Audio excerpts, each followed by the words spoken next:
Good evening, everyone. Myself, Dr. Yamini Ramesh, and I welcome you on this page Herbal Homeo. Um, and I want to thank you, Herbal Homeo, for inviting me. And today we are doing this live exclusively for female disorder and it's homeopathic management. तो आज हम बात करेंगे कि female disorders क्या क्या होती है और उनका होम्योपैथी में क्या क्या ट्रीटमेंट होता है। So, everyone here, welcome to all of you. And now I'm going to talk about what is female disorders. तो देखिए, फीमेल डिसऑर्डर्स में बहुत सारे डिसीजेस हैं जो कि जनरली हमको एज अ फिजिशियन क्लिनिक में देखने को मिलते हैं, कॉमन पेशेंट्स में देखने को मिलते हैं, जिसमें सबसे ज़्यादा जो इरेगुलरिटी या जो डिसीजेस हमें देखने को मिलते हैं दैट इज़ इरेगुलर मेंसेस।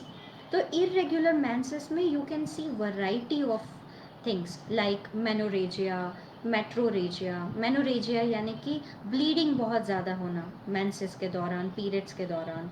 तो ब्लीडिंग ज़्यादा होना, अमाउंट में ज़्यादा या बहुत दिनों तक होना, that is menorrhagia. Second disease which comes in front is metrorrhagia. Metrorrhagia में bleeding happens in between the periods.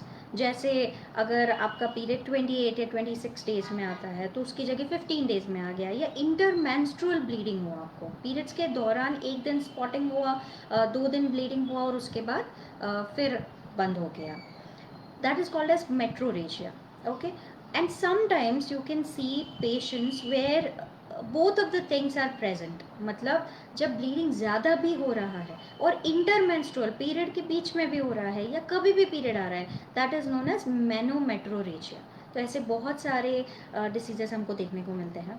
तीसरा जो कॉमन वैरायटी है जो फीमेल्स में देखने को मिलती है दैट इज़ ल्यूकोरिया, यानी कि वाइट डिस्चार्ज, जिसको हम कॉमन लैंग्वेज में वाइट डिस्चार्ज कहते हैं। तो वाइट डिस्चार्ज या ल्यूकोरिया भी जो होता है वो काफ़ी सारे रीजंस की वजह से होता है। वो फंगल हो सकता है, वो ईस्ट की वजह से हो सकता है, वो बैक्टीरियल हो सकता है, ऐसे बहुत सारे उसके कॉजेस हो सकते हैं। कभी कभी बिना कॉज का भी होता है, because of some unknown causes, उसकी वजह से भी होता है। Sometimes there is stress leucorrhoea also which happens. तो उसका भी उसके बारे में भी हम बात करेंगे। Then comes the fourth thing which is very common in the clinic is UTI. औरतों में, फीमेल्स में यूरिनरी ट्रैक्ट इन्फेक्शन बहुत देखने को मिलता है, चाहे वो मिडिल एज में हो चाहे वो सीनियर एज में हो। तो जो सबसे कॉमनेस्ट यूटीआई की एज है, I want to tell you, that is from 15 to 50 और 55। 15 साल से लेके 50 या 55 साल तक की औरतों को ये चीज़ बहुत ज़्यादा देखने को मिलती है। और यूरिनरी ट्रैक्ट इन्फेक्शन या तो अपर यूरिनरी ट्रैक्ट में हो सकता है या लोअर यूरिनरी ट्रैक्ट में हो सकता है। और उसके जो सिम्टम्स होते हैं वो होते हैं बर्निंग एंड यूरिनेशन, या फिर बार बार यूरिन के लिए जाना, या अर्जेंसी हो जाना, या रोकने में परेशानी होना। जैसे अगर आपको 5 या 10 मिनट रोकना पड़े तो आप नहीं रोक सकते। ये भी काफ़ी कॉमनली देखने को मिलता है in the clinic. Then comes fibroid. तो जनरली जो फाइब्रॉइड्स है वो 40 ईयर्स से लेके 50 या 55 ईयर्स की के एज ग्रुप में विमेन में ज़्यादा देखने को मिलता है। फाइब्रॉइड में एक गठान जैसा डेवलप हो जाता है बच्चेदानी में या यूट्रस में। And fibroids are of multiple types, वो कभी एक भी होते हैं, दो भी होते हैं, या मल्टीपल भी हो सकते हैं। और कभी कभी फाइब्रॉइड का साइज़ इतना ज़्यादा बड़ा होता है कि अगर आप कभी किसी गायनेकोलॉजिस्ट या मॉडर्न मेडिसिन डॉक्टर की सलाह लेंगे तो दे वुड टेल यू कि आपको यूट्रस जो है वो रिमूव करना पड़ेगा या फाइब्रॉइड को रिमूव करना पड़ेगा। तो सर्जरी के लिए कई बार कहा जाता है, बट उसका भी होम्योपैथी में बहुत अच्छा ट्रीटमेंट होता है which I will talking be about. Then the fifth variety which comes to us is PCOD, जो कि it's I always call it a new age disease. So PCOD or PCOS is a very common female disorders. PCOS का मतलब होता है polycystic ovarian syndrome या polycystic ovarian disease, वो दोनों एक ही होते हैं, बस दोनों नाम हैं उनके अलग अलग। तो PCOS या PCOD जो होता है उसमें उसके बारे में मैं आज ज़रूर आपसे बात करूँगी, विच is very very common these days बहुत टीनेजर लड़कियों को भी बहुत होता है और यंगस्टर में बहुत देखा जाता है. So from 13 years of age to 35 और 40 years ऑफ एज में आपको ये पूरे रिप्रोडक्टिव लाइफ में वुमेन के इस तरह के केसेस देखने को मिलेंगे.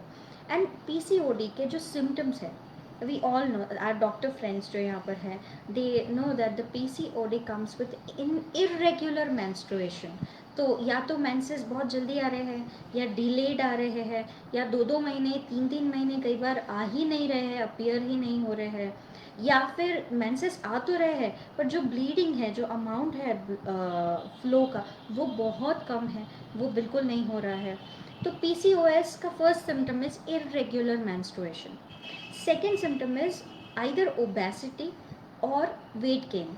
तो अगर बहुत कम समय में, कुछ महीनों में, अगर किसी विमेन को लगता है कि उन्होंने बहुत वेट गेन किया है विदाउट एनी कॉज, तो डेफिनेटली ये एक पीसीओएस सिम्टम्स हो सकता है.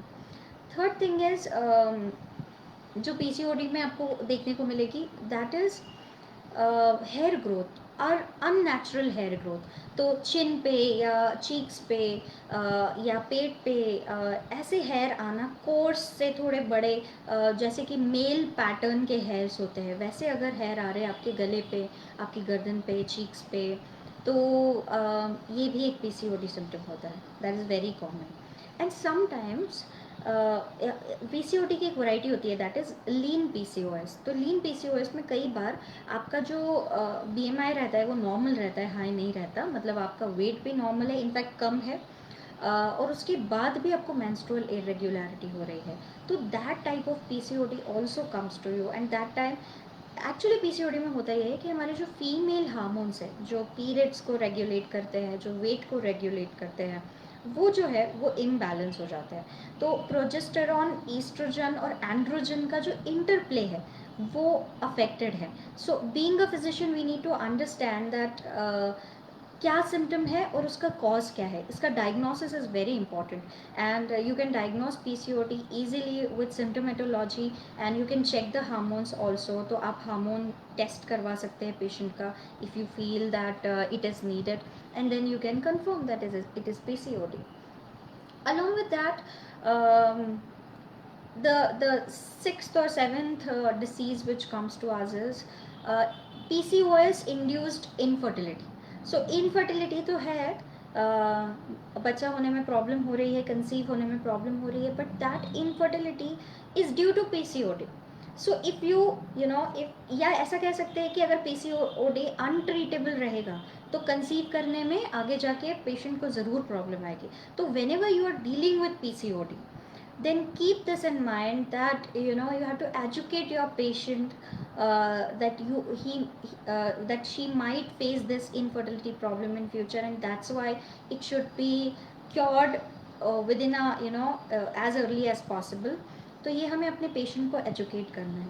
So PCOD along with a hormonal imbalance disease, it's also a lifestyle disease. So you know what happens in homeopathy, हम होम्योपैथी में ये करते हैं, हम हमेशा कहते हैं हमारे पेशेंट्स को, या हमेशा जो बात जनरल पब्लिक को हम बताते हैं वो ये है कि होम्योपैथी आपकी इंटरनल जो इम्यूनिटी है, आपका जो वाइटल फोर्स है, जो जीवनी शक्ति है आपकी, जो आपके लाइफ को चला रही है, आपके बॉडी को चला रही है, हम उसको मजबूत करते हैं. So in homeopathy we work at immune level. हम हार्मोनल, मतलब जो पूरा एक्सेस है हार्मोन का, इम्यूनिटी का, और मेंटल प्लेन जो है उस पर हम काम करते हैं. और अगर वो सही हो जाता है, वो एक अलाइनमेंट में आ जाता है, तो ऑब्वियसली आप किसी भी डिसीज़ को क्योर कर सकते हैं. इफ़ यू आर, क्योंकि आपकी खुद की बॉडी में ये शक्ति है कि वो किसी भी चीज़ को हील कर सके. It can heal itself. तो कई बार जब ऐसा होता है कि हम बीमार होते हैं, माइल्ड सा हमको कुछ हुआ है, तो तब हमें दवाई की ज़रूरत नहीं पड़ती, हम अपने आप कुछ दिनों में ठीक हो जाते हैं. जैसे हल्की सर्दी खांसी हुई आपको, तो डेफिनेटली आप ठीक हो जाएंगे, उसके लिए ज़रूरत नहीं है कि हर बार आप मेडिसिन लेंगे. पर जब यही सोल या फिर यही वाइटल फोर्स या यही इम्यूनिटी आपकी वीक है, तो वो कुछ भी काम नहीं करती है. और उल्टा ये होता है, ऑटो इम्यून डिसीजेस कहते हैं ऐसे डिसीजेस को, जिसमें वो बॉडी के अगेंस्ट वर्क कर रही होती है. तो जब भी इम्यूनिटी बॉडी के अगेंस्ट ही वर्क कर रही है, तो और ज़्यादा प्रॉब्लम है ऐसे डिसीजेस में। इसीलिए कोई भी ऐसी ड्रग काम नहीं करती है जो सुपरफिशियली या टेम्पररी रिलीफ के लिए दी जाए। या हार्मोनल पिल्स की अगर हम बात करें तो वो इसलिए इफ़ेक्टिव नहीं रहती लॉन्ग टर्म तक, क्योंकि उनका एक इफ़ेक्ट का एक टाइम है, एक स्पैन है, और वो परमानेंट रिलीफ नहीं देने वाली है। तो इसीलिए homeopathy comes into play, and homeopathy can cure such diseases from its root. हम उसे रूट आउट कर सकते हैं। तो पीसीओडी में हमें ये बहुत ध्यान रखने की ज़रूरत है कि we have to take full symptoms of the case. अगर आप पीसीओडी के पेशेंट हैं तो आप हमेशा ध्यान रखें कि आप अपने डॉक्टर के पास जाए, होम्योपैथ के पास जाए, और उसको हर एक सिम्टम बताइए। मत सोचिए कि ये उसके लिए काम का रहेगा या नहीं रहेगा। For us we need to know कि ये पर्सन किस तरीके का है, वो पर्सन कैसे सोचता है, क्या स्ट्रेस फैक्टर है, या फिर किस तरह से वो बिहेव करता है पर्टिकुलर सिचुएशंस में। उस मतलब along with common symptoms of the disease we need to know how the person actually behaves, and that is very important for us because we believe in individualization, and individualization is based on uh, particular type of individual. So whenever we are doing individualization, that means that हम आपको tailor made treatment दे रहे हैं। अगर हम किसी का भी treatment कर रहे हैं तो it's always individual to that person. वो ही दवाई आपको दूसरे पेशेंट में काम नहीं आएगी। या अगर आप पेशेंट है तो यू नीड टू अंडरस्टैंड, अगर आप आपके होम्योपैथ से मेडिसिन ले रहे हैं तो that whole treatment is designed for you according to your habits, according to your behavior, according to your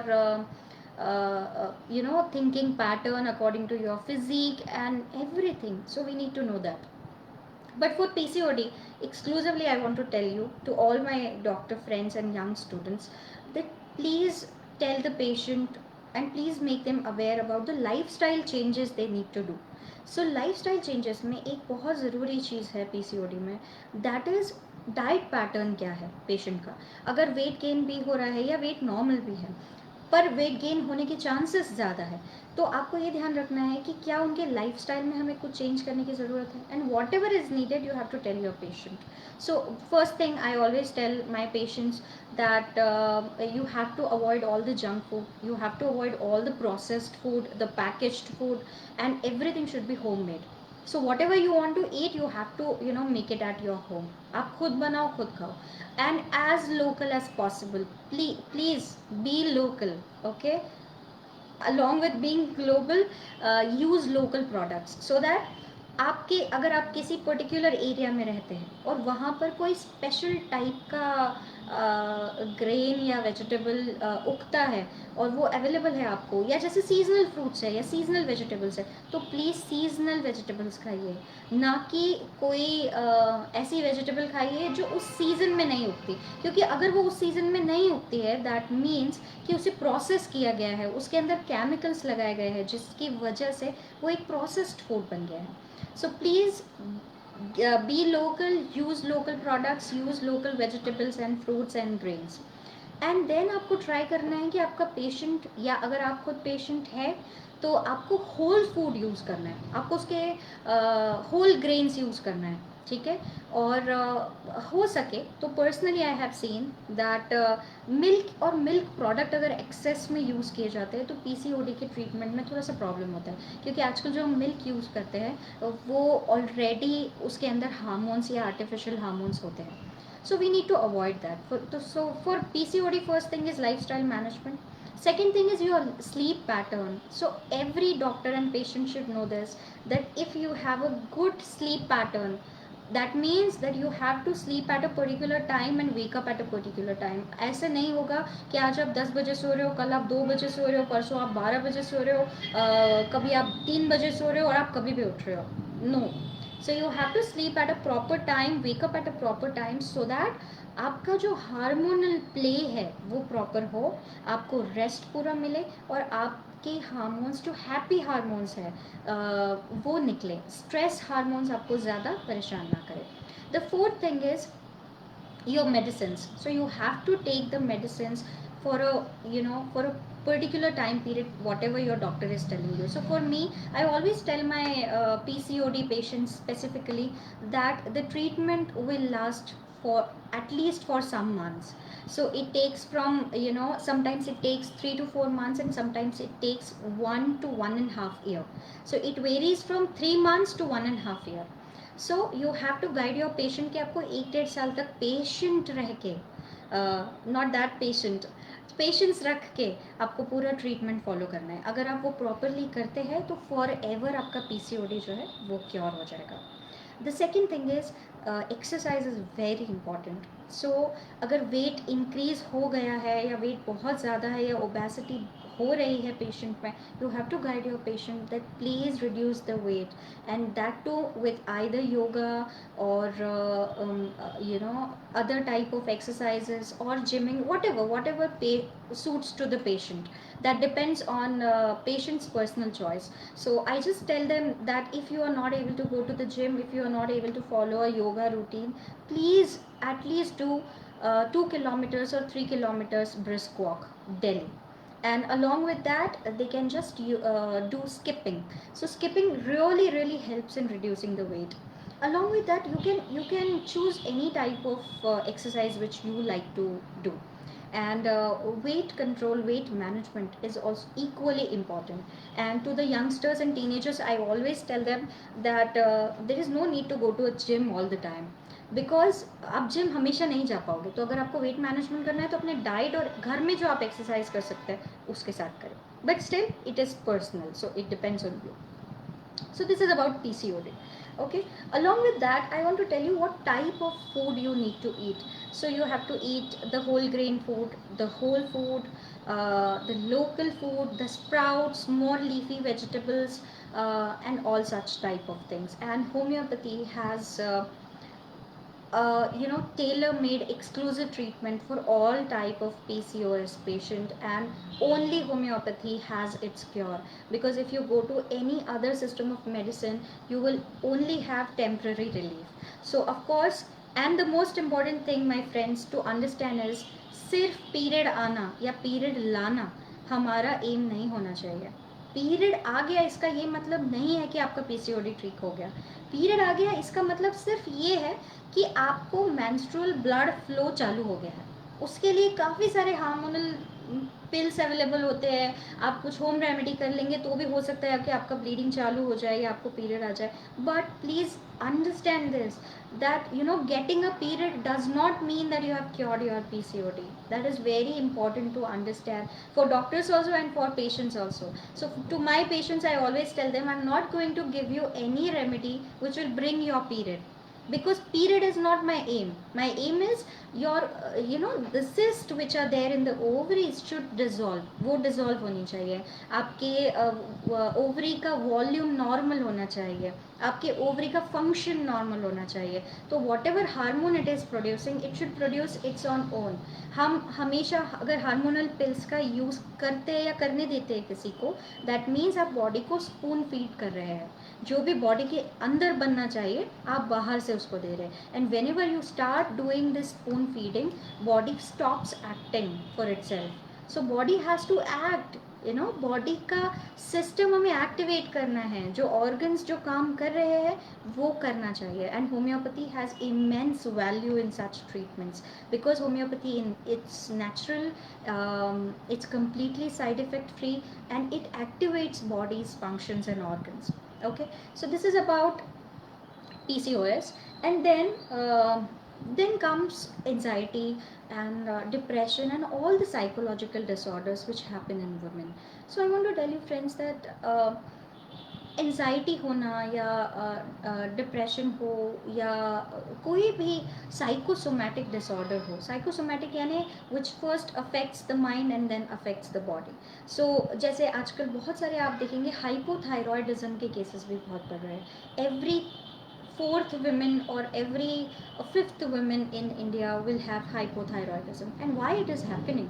Okay, because women are really stressed, and especially इस as में जब विमेन वर्किंग भी है और उनको घर भी संभालना है, उनको बाहर भी जाना है, तो there is lot of stress which happens in the mind.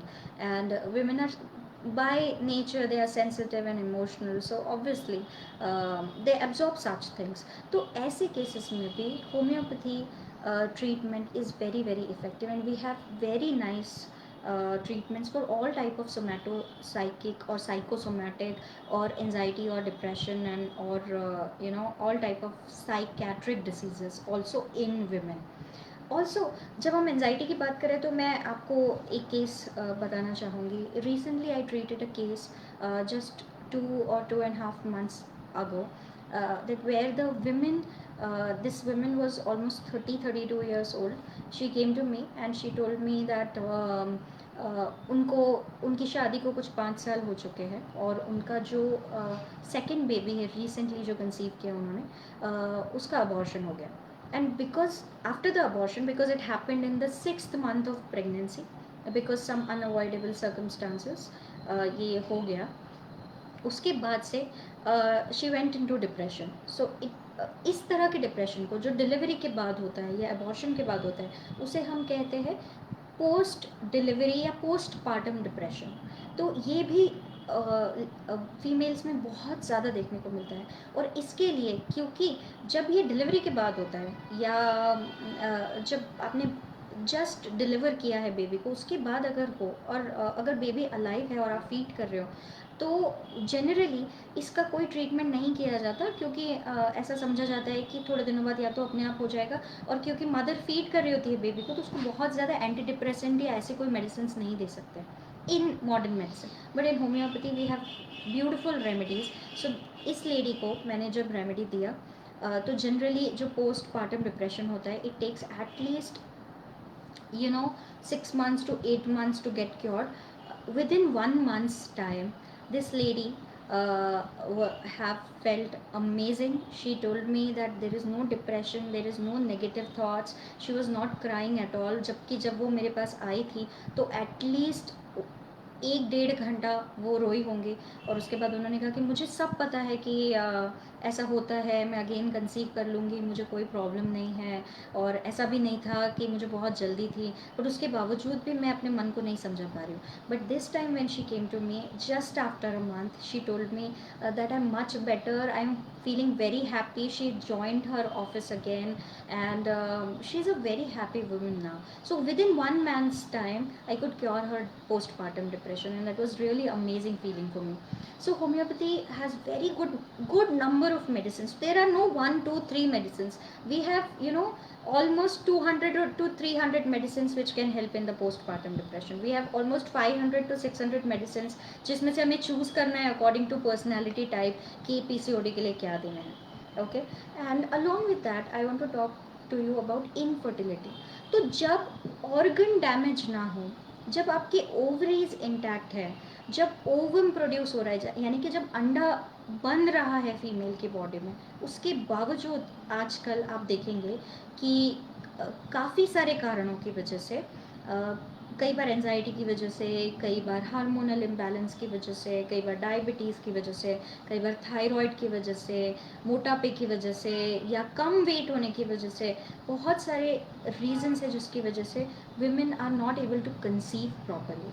और मुझे ऐसे लगता है कि अगर इनफर्टिलिटी, प्राइमरी इनफर्टिलिटी या सेकेंडरी इनफर्टिलिटी का केस है आपके पास, यू नीड टू सी कि उसके अंदर क्या स्ट्रेस फैक्टर है, क्या टेंशन है. Because mind controls the hormones, mind is supreme, and then comes the hormones, and hormones के बाद आता है बॉडी, फिजिक. सो अगर हम माइंड को ट्रीट करते हैं, अगर हम समझ लेते हैं कि इसका कॉज ये है, इसका डिसीज़ का ये पैटर्न है, एंड वी ट्रीट दैट, तो हमने रूट कॉज को ट्रीट किया है. और जब हम रूट कॉज को ट्रीट करते हैं तो अपने आप जो हार्मोनल सिस्टम है वो एक्टिवेट होता है और वो कंसीव करने में हेल्प करता है. So infertility where there is no organ pathology, where the ovaries are intact and ovum production is okay, and even if the ovum production is not okay and you want to activate it, homeopathy has immense role, huge role in such cases. So I have many cases where we have treated infertility people, and they have conceived within 2 months time or 6 months time. Sometimes it takes 1 year also, but definitely I don't remember a single case of infertility where I was not able to help the patient. So infertility also has immense value. Now I want to give you some tips about how to treat such patients. So first of all, you need to individualize the patient. Her patient का core spirit समझना या core symptom समझना बहुत ज़रूरी है. So for that, अगर आपके पास मेनोमेट्रोरेजिया का केस है, यानी प्रोफ्यूज ब्लीडिंग है और इंटरमेंस्ट्रुअल फ्लो भी है, तो यू नीड टू नो कि पिछले 6 महीने में पीरियड्स कितनी बार आया है. So I always tell my patients that please make a diary, और नोट्स में आप एक फोल्डर बना लो अपने फ़ोन में एंड राइट डाउन आपका पीरियड कब कब आया, या फिर पिछले 6 महीने का मुझे याद करके बताओ कब कब आया, कितना ड्यूरेशन है पीरियड का, कितने ड्यूरेशन में आया है, उसका स्पैन क्या है, फ्लो कैसा था, कितनी बार चेंज करना पड़ता है, फ्लो लिक्विड है या क्लॉट्स ज़्यादा जाते हैं, ये बहुत इंपॉर्टेंट है जानना. उसके बाद हार्मोनल फंक्शन टेस्ट आप करवा सकते हैं. जो भी हार्मोन आपको नीडेड है, आपको लगता है कि इसमें गड़बड़ हो सकती है, तो आप पूरा, या फिर फीमेल हार्मोनल टेस्ट जो होते हैं वो सारे आप एक साथ करवा लीजिए, so that you get to know कि कहाँ गड़बड़ है. अगर आपके पास ऐसा कोई केस है तो प्रॉपर हिस्ट्री लीजिए, you repertorize into your repertory and just give the treatment. You will definitely cure a patient. Okay. Second thing, when it comes to UTI, urinary tract infections, so I want to tell you one very good tip to all my doctor friends who are here. We have n number of remedies, but one remedy which I generally use for UTI is E. coli. So it's not only one remedy. I want to tell you that there are n number of remedies, but E. coli infection 80% cases में आप देखेंगे. तो जो भी women में या किसी भी सेक्स में जनरली जो यूरिनरी ट्रैक्ट इन्फेक्शन होते हैं, उनमें से मोस्टली जो होते हैं वो ई कोलाई की वजह से होते हैं. So we have a medicine prepared from this bacilli which is also known as bacillus coli. So this Bacillus coli you can give to your patient. If you think that this is a E. coli infection, you can just make sure after doing a urine culture test.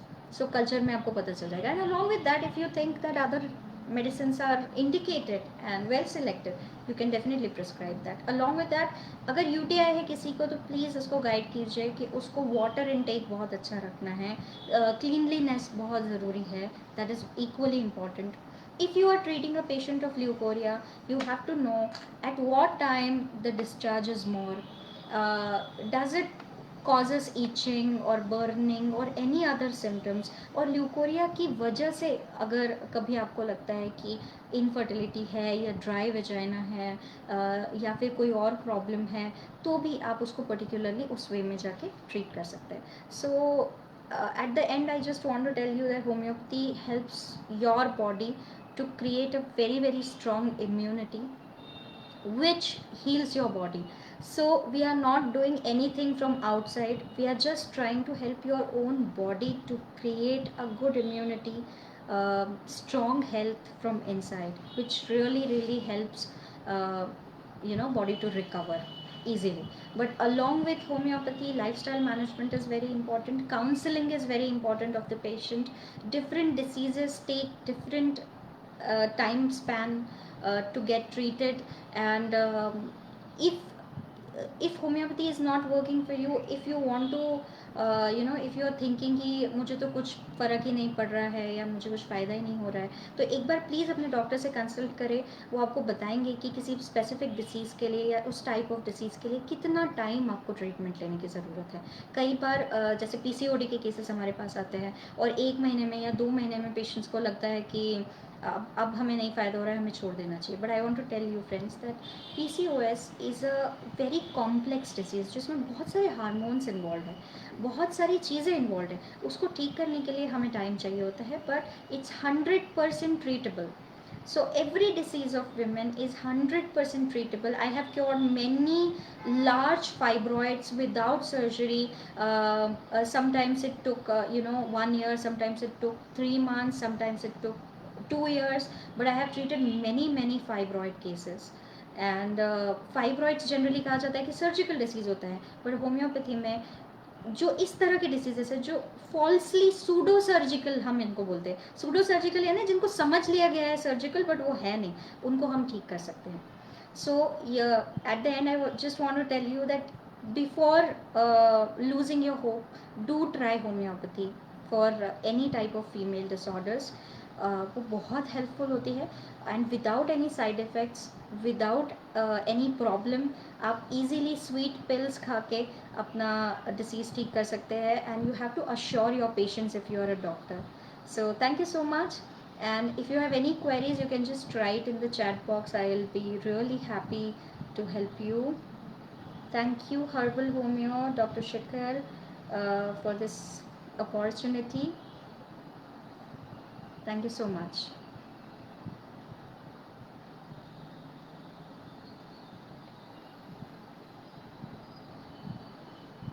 And do follow Herbal Homeo page for more such health awareness sessions. Health awareness is very important.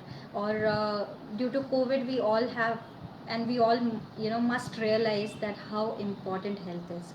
We should we should understand the importance of having a healthy body and healthy mind.